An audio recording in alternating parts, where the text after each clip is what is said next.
Alrighty guys, so I've been getting a lot of comments on my YouTube videos.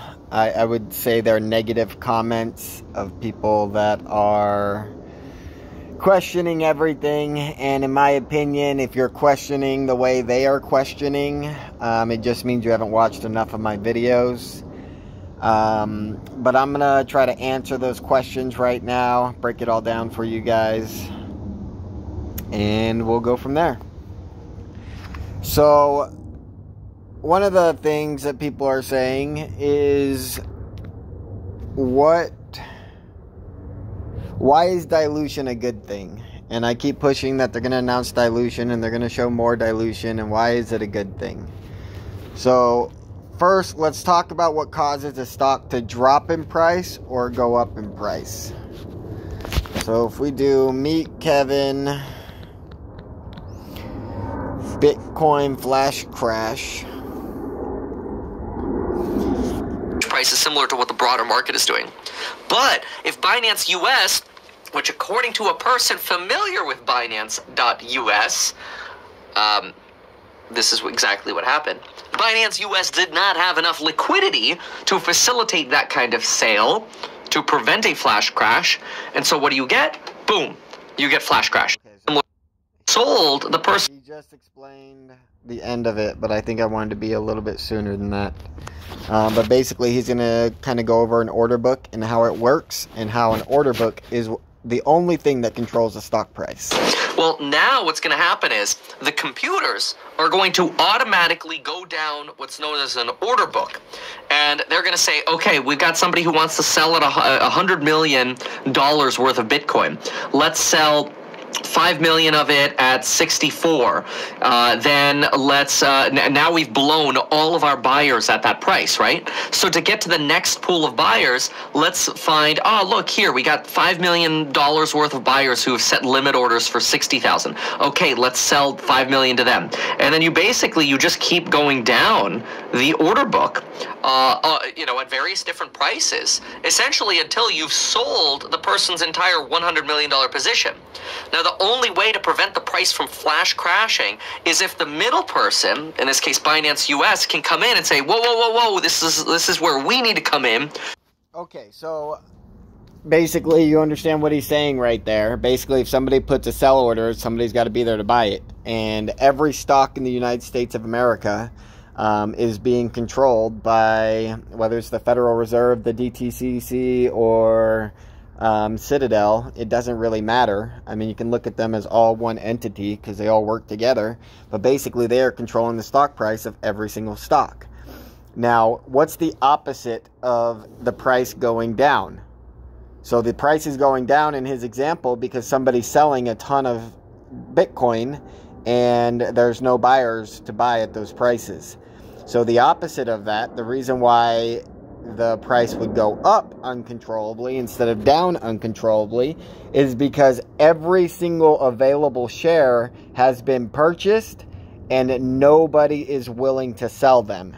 And so if nobody's willing to sell them, then, and you get another buyer, let's say that muln's at $1.30 right now. If we own 100% of every possible share that could be sold, and it's at $1.30, and somebody wants to buy, it's going to go up to $2. Is there somebody that's going to be willing to sell for $2 to that person? If not, and that person wants to buy still, then it's going to go up to $3, then $4, then $10, then $20, until the people that want to buy are able to purchase a share by people that own all the available shares willing to sell the share. Now, what makes a squeeze happen? So basically, the reason why dilution is good in the long run is because it shows the market makers' fears, okay? So the only way that they can drop the price, the only way that they can stop the price from rising, is to basically sell shares. Well, if retail... So we went from February 11th to March 14th, we went from 20 million public float to 150 million public float. There was already 38 million shares owned by insiders, and at that point, they still own that 38 million shares. So there's 188 million outstanding shares and 150 million retail-owned shares. So in order for them to stop that price from going up, they either got to sell some of their 38 million shares, they got to convince retail to sell some of their 150 million shares, or they have to dilute the stock. Now, if you've been following the dilution along with all my videos, you know that we always get updates of a larger increased outstanding shares, and just meaning that they did more dilution. None of that, like if you go through all the S4 filings for muln, which is all the insider buyings, there's a very, very small amount of insiders buying. In the last month, there's been less than 2 or 3 million shares bought by insiders, where the float has increased by hundreds of millions of shares. And so what does that mean? It means it's insiders not buying, it's retail buying. And so basically it gets to a point, just like AMC. AMC was not a great company. They don't have great cash flow. They don't have a scalable business. The reason that it went, so one other person hit a comment and said, why am I ignoring that muln's already squoze 700%? Like, how do I know that the squeeze has not already been squoze? And it's like, well, AMC went to $20 in January, fell all the way down to $5, and then ended up at $72 in June. And it was the same thing. All throughout January to June, there's 200 million shares diluted till they have no more shares left to dilute. And the only way they can get retail to sell their shares is to let it go to $72, and then a bunch of retail sells for a massive profit. And that's how they control the price, and that's how they control squeeze. And so muln is in the only stock in that exact same position that AMC was in. And that is why I know for a fact that muln is going to squeeze, and it's going to squeeze very large, and it's going to be a beautiful thing. Now, if you've been following my channel, you know that I thought the squeeze was coming sooner than, I thought it would have happened 2 weeks ago at least, and it still has not happened yet. And if we look at the dilution from March 28th to March 31st, the float increased by 40 million to 50 million shares at an average of $3 a share. So that's roughly $150 million that retail has put in to buy those 40 million shares. Well, since then, the price has dropped to $1.30. And so at $1.30, if we were to put in $150 million, we would buy 100 million shares. Well, I can tell you that, like, maybe over the last couple of weeks we've done that, but over the last couple of days, like we did from March 28th to March 31st, we haven't had that much buying power. We haven't seen the same amount of buying power since this price drop. And so if you go look at all the social medias, like, you can't find hardly anyone saying anything about muln anymore. There's all these crazy massive movements that, like, the online social medias haven't seen since AMC and GME, trying to push Ader, trying to push SST, trying to push Redbox. There's just all these different examples of people saying this is the new GME, new AMC. And if you would have said anything like that 2 months ago, everyone would have hated on you and ragged on you, and they did on me. Like, I got lots of hate for saying that about muln. And now everyone's allowed to say it for all their stocks, and they all get upvotes. And in my opinion, it's just a group of people that are trying to basically pump up their posts, and like they have 5 accounts each, and they go and comment on their own posts, and they like up all their own posts, and they're doing this to try to distract retail from the real squeeze. And because we have data, because we have enough data, and because we see the dilution, retail never walks away from the fight. They always get their dilution wars, and they always get paid. Whether you look at Prog, BBIG, SPRT, they all diluted before their squeeze. AMC, GME, obviously. And because we're still getting dilution, because they're still withholding those numbers, we know that they're afraid to release those numbers.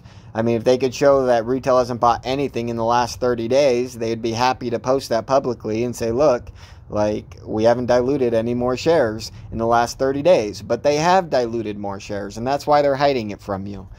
And so that's why dilution is a good thing. It hurts our stock price in the short run, but in the long run, they're setting it up to where retail gets to choose the floor. Now, I personally think retail's kind of greedy, like they know when they're in a winning position, and so they hold for a long time. But they're also kind of greedy in that they would never hold for a MOAS. They don't believe in the MOAS. And so, basically, I still think $20 a share for muln is more than reasonable in the next 2 weeks. Whenever it decides to squeeze, we're going to go up to $10 very, very quick, 1 or 2 days. It'll go from $2 to $10. And then the next couple weeks after that, I could see us going to 20. I could see it dropping to 10. I could see it going to 40. And eventually, just like AMC, they have to raise that price enough until retail has sold their position. The whole goal of what they're trying to accomplish when the price goes up is to get retail to stop owning so much of the stock. Because again, if we owned 100% of any stock out there, if retail owned 100% and they said they would never sell, there's always going to be somebody that wants to buy at least one share. And whatever that price is, like if muln's at $10 a share, no one's willing to sell, but no one's willing to buy, and then all of a sudden one buy order comes on for $100 a share, it will run every single share to $100 a share to sell that one share. And if nobody wants to buy, or if nobody wants to sell it to $100 a share, it will just hold at $100 until a new buy order comes in. But it's not going to go down because nobody's selling. And so if nobody sells, it'll just hold at $100. You can go find a lot of stocks where they almost never move in a single day. A lot of penny stocks especially. And penny stocks work the exact same way. But if we look here, this stock has had 0 volume traded in the last 10 days. The average 10-day volume is 1.21K, but today was 0 volume. And so, because it's 0 volume is why it's moved 0%. If you sell a little bit, if you buy a little bit right there, it'll move the stock price a little bit. But ultimately, all we got to understand right now is that the squeeze is going to happen. We got to secure the bag, make sure we get lots and lots of profits. And then after we get our profits, we can kind of sit back, relax, or regather ourselves, trade the ups and downs on the muln, do calls and puts to where we're making money no matter which direction it goes, because we don't fully believe that the MOAS is going to happen. And then we can create a community of people that can take this knowledge and perfect it on another stock. I think that's I think that's where we're headed. I will always hold at least some long position in muln, just in case retail somehow gets it together and at $20 a share, everyone sells all their AMC and buys all muln, and a lot of mulners never sell, and we just start hitting crazy numbers and everyone just never sells. Obviously, I don't think that's going to happen, but I will always hold a long position just in case it does happen. And if it doesn't happen, I will have taken out massive, massive profits, and we will look for the new opportunity, and we may create the new opportunity. And ultimately, the goal is the MOAS. The goal, like the MOAS means that you buy all the shares of one stock. You buy a lot of options, because options is equal to short interest. And mathematically, you can calculate the amount of that options have on short interest. If the stock price were to move up, you can calculate how much the call options will take away from the market makers. And so if you're going to do a MOAS and it runs to $100,000 a share, well, you know that's because, well, you can calculate exactly how much the options would take away from the market makers. And when you take away that money from the market makers, it forces them to sell their other stocks.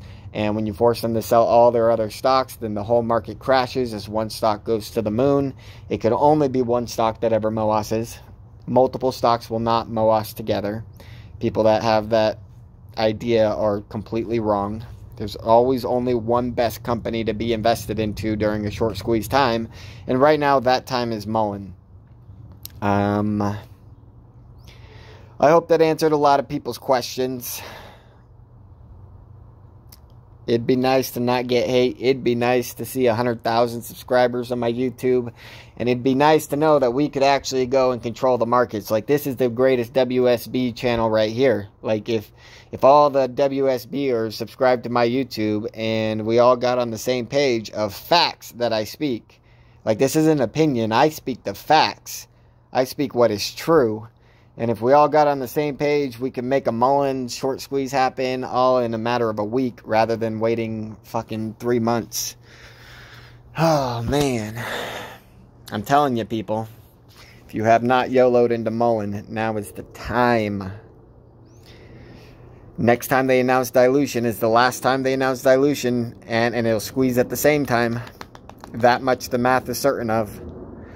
Like, clearly our buying power has gone down at $1.29. We're not throwing in $100 million in 4 days anymore. But I guarantee you we're still buying 10 to 15 million every single day. I guarantee it. The whales are coming in. Good luck, people.